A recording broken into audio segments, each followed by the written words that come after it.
ছাত্ৰ সংগঠন বা কোন পলিটিক্যাল পাৰ্টিৰ কোন লিডাৰে ক'ত যায় ক'ত সোমায় সেইটো আমি ইয়াত কনচাৰ্ণ নহয়। আমি হ'ল পলিটিক্যাল পাৰ্টি BPF দলৰ মানুহ। কোন দলৰ কোন ছাত্ৰ সংগঠন বা কোন পলিটিক্যাল পাৰ্টিৰ কোন লিডাৰে ক'ত যায় ক'ত সোমায় সেইটো আমি ইয়াত কনচাৰ্ণ নহয়। আমি শুনিছোঁ বা উৰা বাতৰি হ'বও পাৰে বা সঁচাও হ'ব পাৰে ডিফেন্সৰ কংগ্ৰেছত সোমায় না BJPত সোমায় না UPPLত সোমায় সেইটো আমাৰ লগত কোনো কনচাৰ্ণ নহয়। কনচাৰ্ণ নহয় মানে আমাৰ এইটো ছাবজেক্ট নহয়। UPPLত সোমালে কিবা প্ৰভাৱ পৰিব নেকি? এইটো ডিফেন্সৰে ক'ত যায় নাযায় এইটো আমাৰ BPF দলৰ ছাবজেক্ট নহয়। মানুহ হিচাপে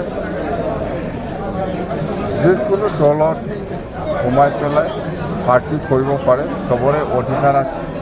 ডিফেন্সৰ ক'ত যায় নাযায় এইটো আমাৰ কনচাৰ্ণ নহয় বা আমাৰ BPFৰ লগত কোনো আমাক কিবা নষ্ট কৰিব বুলি আমি ভাবা নাই।